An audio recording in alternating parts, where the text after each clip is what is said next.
तव कथामृतं तप्तजीवनं कविभिरीडितं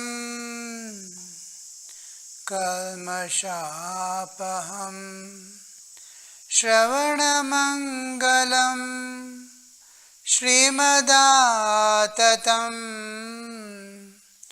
भुवि गृह्णन्ति ये भूरिदा जनाः भुवि गृह्णन्ति ये भूरिदा जनाः.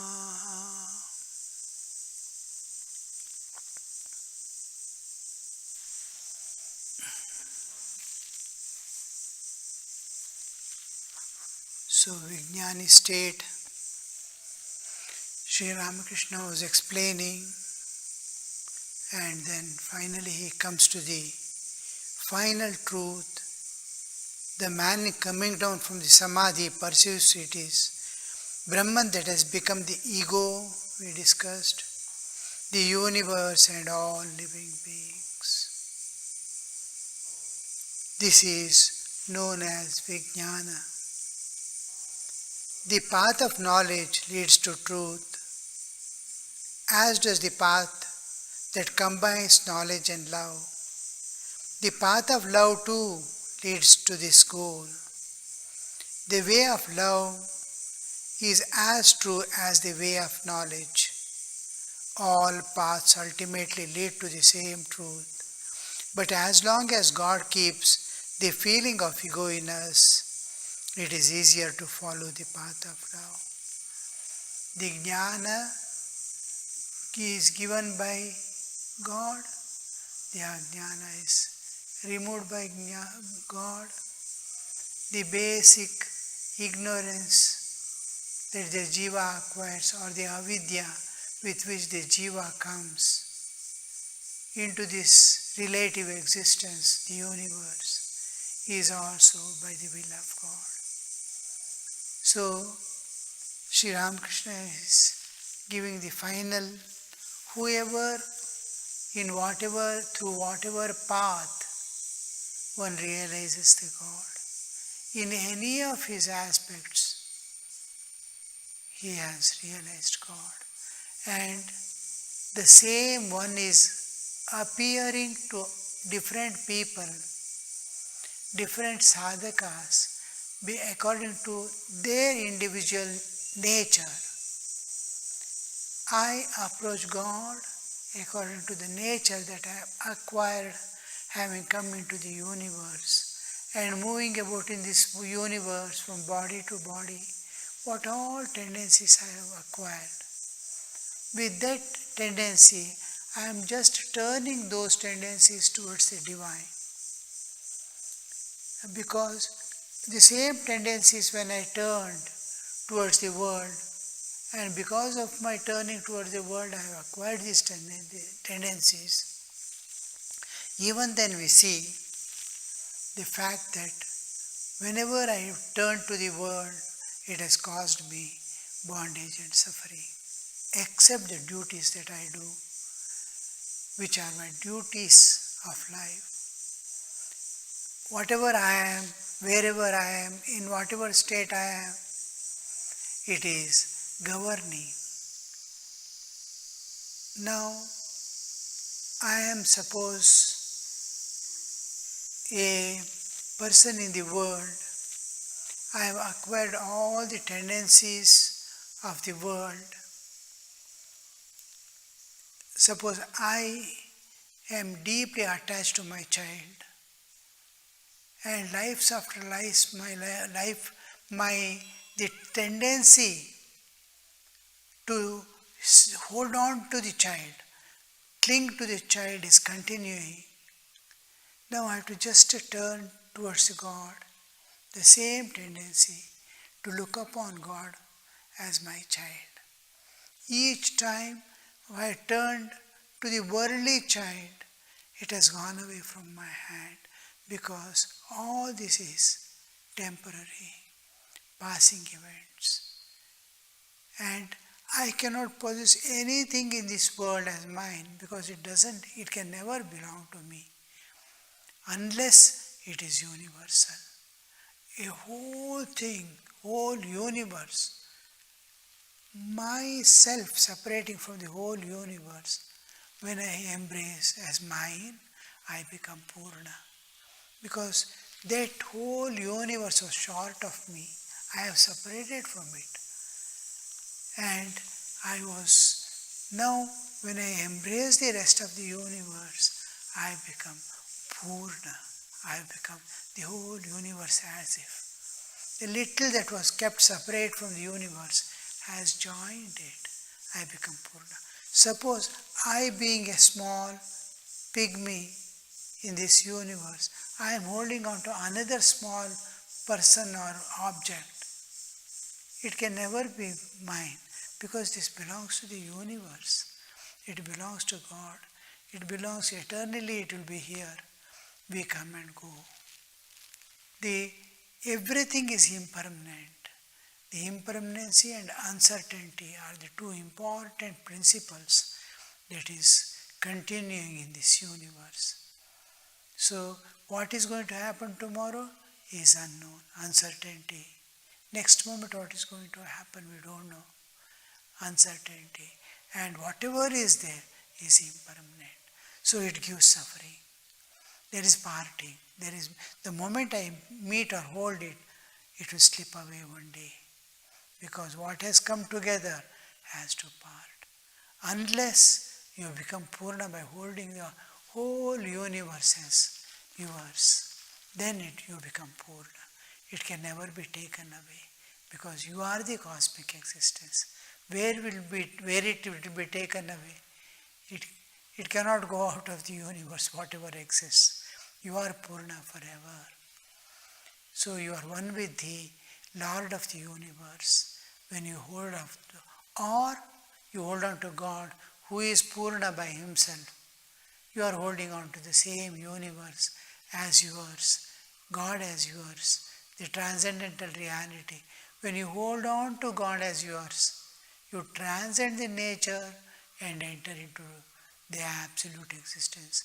When you hold on to the rest of the universe as your own, then you are one with the Ishvara, one with the cosmic existence. You are one with the cosmic consciousness. You are one with the personal God.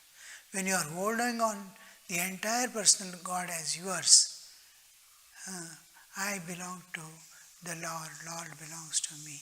And the Lord is all-pervading consciousness, which gives existence to all this, and from whom this universe has come into existence. When you hold on to God with this idea, you transcend the nature and go beyond. You will see you are floating in the absolute existence, the impersonal absolute. The impersonal and personal. Both are the same. In one aspect it is this, in another aspect.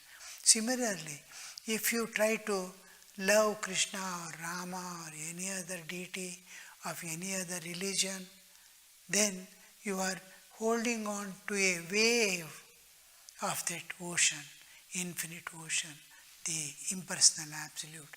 In impersonal absolute, the personal manifests and again merges back. So each time you are holding on to Rama or Krishna or any other deity, Shiva or Durga, any deity you are holding on to the same universe. If you dive into it, you are entering the same ocean, the Satchidananda Sagara, the impersonal absolute. So each time, whether you realize God as Rama, you are realizing the same ocean, you are entering the same ocean. As Krishna also, you are entering the same ocean. There are different waves in as a deity of some other religion, as God of some other religion, then also you are entering into the same reality, the ultimate existence, the absolute existence, that is the impersonal absolute.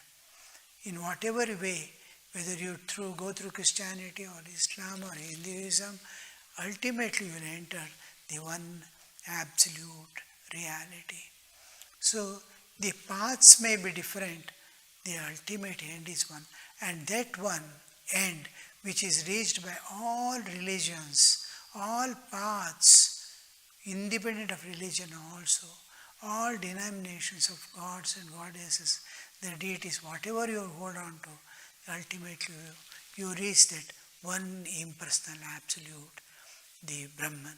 So when you reach that, all religions and paths looks like various ladders to that one reality. So it is immaterial how you reach, through what path. You have to climb climb to a peak of a mountain, suppose. You are standing at different places around the mountain. So each one he will see the topography, how it is. How can I climb there to the... Some may hold on to the trees, this, that and all, where there is vegetation, pull himself up and reach the peak. Another, finding no way, he may put a rope. Each time he will hook it to some object, some stone or somewhere. He will go on throwing and holding on to it, it may climb. Some may put a ladder, go on shifting the ladders. Somehow, according to their convenience and their intelligence and the skill in which they are experts, they will see that, and the tendencies they have created in their life and the family traditions in which they have grown.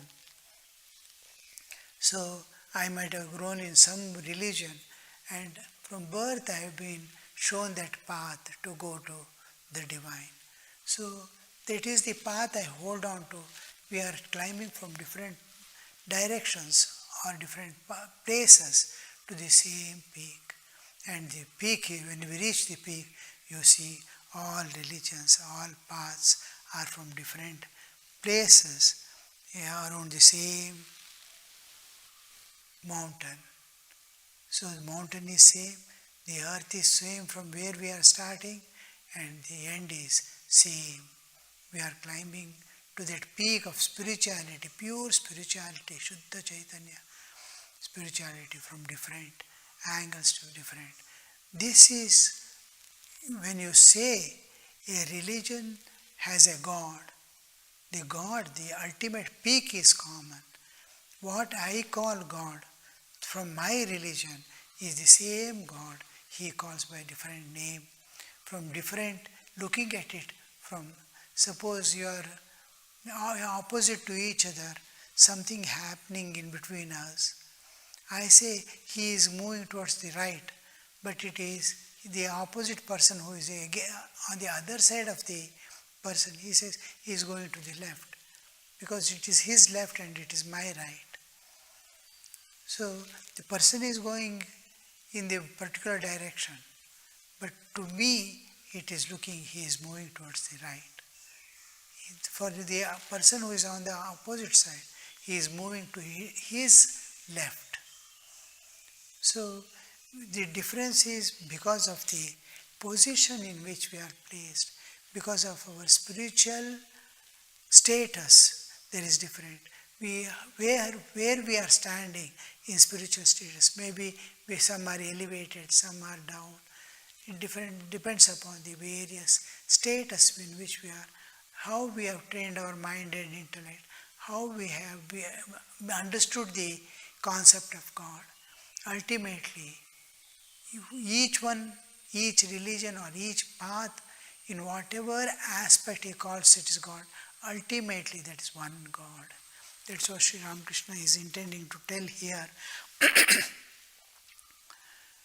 The path of knowledge leads to truth. So does all other paths will lead to the same goal. The Vijnani sees that Brahman is immovable and actionless like Mount Sumeru. there is no duality.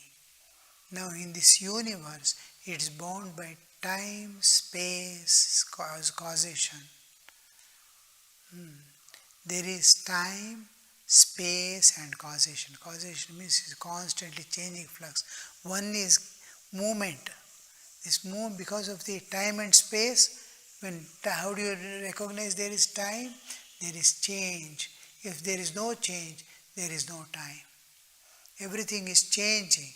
Sun is rising, plants are growing, I am advancing in age. All these things, everything is moving.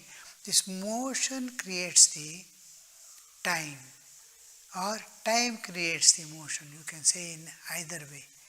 So, because of the presence of time, we see the object moving, or because objects are moving, we are aware of the time that exists, that is making the whole universe move. Whether we are there or not, we observe or not, the universe is constantly expanding towards its optimum.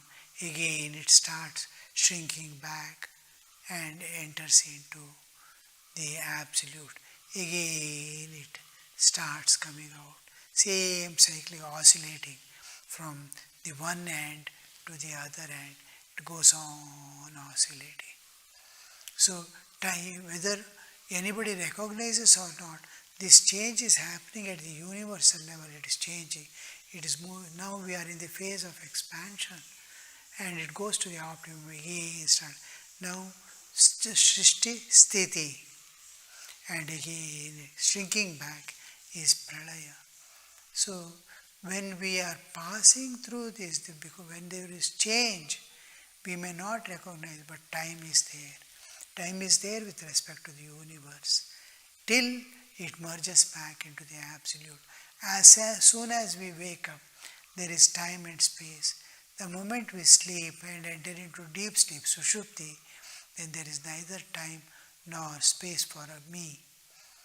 But universe is continuing its time and space. I may be asleep, I may be in the transcendental realm, covered with ignorance, in the depths of my own being. There is no duality, there is neither time nor space, but the universal time is going on. So, knowingly or unknowingly, I am in the realm of time. Time is acting. So is my bodily changes happening. Suppose I am asleep also. My aging is continuing. Suppose from my birth to death, I am in coma state. I don't have time and space. Still my body will be constantly changing. From birth it grows, and then old age comes, and death, it finishes. So the time is acting on every object, knowingly or unknowingly. Some perceive, some don't perceive. So here, this is universe. There is movement, there is action. So in absolute, there won't be. There is neither movement nor action. It is immovable, because there is no duality, there is no time and space. Time and space is not there, movement is not there. Duality is not there, action is not there. There is one changeless absolute existence, the ocean of bliss, peace, love, absolute, the ocean of existence, consciousness, knowledge, absolute, bliss, absolute. Satchidananda.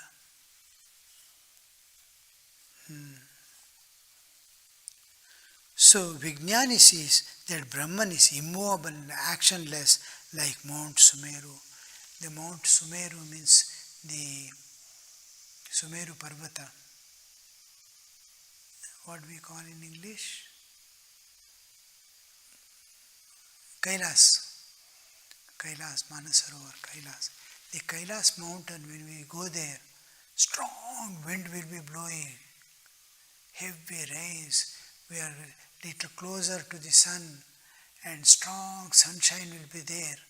scorching our body. But Sumeru is immovable. It remains as it is. Huge rains hit and it is one stone block. The whole Kailas is one whole stone block. The water that falls and goes away. Nothing shakes it. Wind at very high speed, that many times we won't be able to stand, we have to lie down first. Otherwise we'll be carried away by the wind. Such wind also, it is silently sitting, the huge Kailas. So he is comparing the Brahman.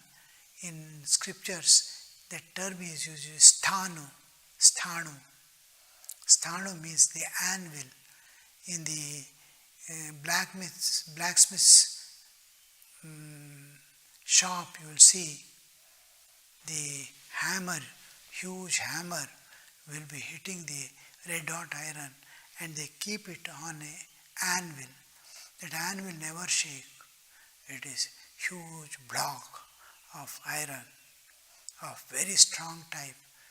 Hot iron is kept and heat being hammered. It doesn't move. It shapes everything, but without changing its own shape. This universe consists of the three gunas, sattva, raja and tamas. They are in Brahman, but Brahman is unattached. We see this point. The universe consists of the three gunas, sattva, rajas and tamas. The universe is made up of these gunas, means the qualities. The qualities are not independent of the object. When I say iron is hot, the heat, the hotness is different from the iron. When I say water is boiling, the boiling, there can be water without boiling. So the boilingness, the cold water, the ice, they are different. There is guna is changing. Guna and the object which is holding that guna. Iron is hard, butter is soft. The softness and hardness are guna of the object. So when we see this, guna and objects are separate. But here guna is going to become the object. Not object is possessing the guna. Object possessing guna is different. Guna becoming object is different. The whole universe, the sattva, raja, tama is the root cause of the whole universe. Sattva, raja, tama. In this universe, you see there is knowledge, the sense of perception and revelation. The two are there. So this causes the perception and perception. I am perceiving things with my senses. I am hearing, I am seeing, I am smelling. All these perceptions, and they are revealing themselves. This sofa is revealing, I am here. If it doesn't reveal, I cannot see it. The object is, this is jnana. Jnana consists of its revelation and my perception. Two opposite things. The senses. This is jnana. I am getting the jnana. In universe, the jivas are perceiving the things, they are understanding. So this reveals to me and I get the jnana. There is jnana and sattva, rajas. There is activity. Everything is moving. If you see an atomic configuration, constantly the electrons are moving in every atom of every object in this universe. Every cell, every minute atom in my body is under constant motion. The whole universe is vibrating. It is full of vibrations. Active state. It is, along with it, there is expansion and contraction of the whole universe. Time acting in different ways, in different dimensions. Just like we see there is hot wave somewhere on this earth, there is cold wave somewhere on this earth. You imagine suppose you give the color to the heat and cold, how the waves are moving, hot and cold. Similarly, you see wind blowing. If wind blowing is colorized and presented, how it would be.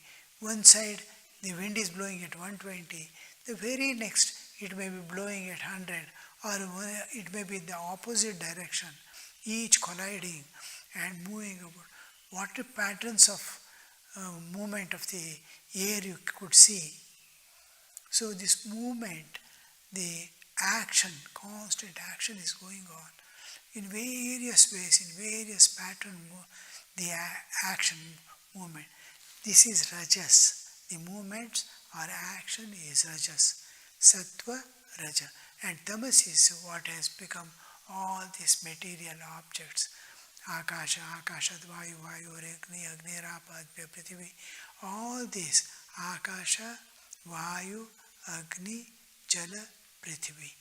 The space, Akasha, Vayu, air, these are principles, not the matter, which grossify into the matter by recombination. So Akasha, space, Vayu, air, Agni, the fire, these are principles, fire principle, and then Jala, water principle, Prithvi, the gross earth principle. They grossify to become this earth which we are seeing, matter, the space we are seeing, Akasha. These are recombination. It's called Panchikarana. Through Panchikarana, this physical world in which we are living and seeing becomes visible. So Sattva Rajas Tamas is knowledge, activity and gross matter. Tamas, these are all gross matters. The whole universe is precipitation of these three qualities, Sattva Rajatama. Sattva Rajatama has become this universe in which the objects are there, movements are there, knowledge is there. This is the three principles by which the universe has formed. So these three gunas are not there in the absolute Satchidananda Sagara. But because the universe is made up of it, the universe and the quality itself is appearing as the guna itself is appearing as the universe. This universe has originated in the Brahman and remaining in the Brahman, the absolute existence, and is dissolving in the Brahman.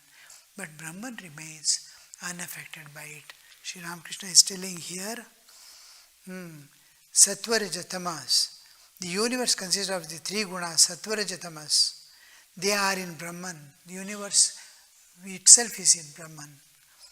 But Brahman is unattached. In space there is fire, but fire cannot burn the space. Water is there, water cannot wet the space. Nor the space is going to, because it has given room for water and fire to live, exist in it. Space has given the room for them to stay, exist. Now, this existence cannot limit it or bind it, and the space has given room, but it doesn't instigate it, nor the fire can burn it. It is unaffected. The fire, anything touching the fire will burn. But space has given the place in it, but it is not being affected by it. You see, water is not going to wet the space. Throw the water in space, space remains as it is. All things are there in space, but space is unaffected. Neither it instigates, participates in its action, nor it is there. Space is by itself, and all objects appear and disappear, undergo transformation. How it is going to, you see, a child is being born and again after some time it starts decaying. It has grown, it has done so many things and it is decaying. Space is unaffected by all these changes also. This is what we see. In the same way, the Brahman is unaffected by the three gunas existing in. It has given the place to exist. In the absolute, where there is no time and space, the time and space appear, this universe, and again dissolves. These gunas belong to the Shakti, the power of the Chaitanya, the consciousness, the absolute. Om Shanti Shanti Shanti Harihi Om Tat Sat Shri Ramakrishna Arpanamastu.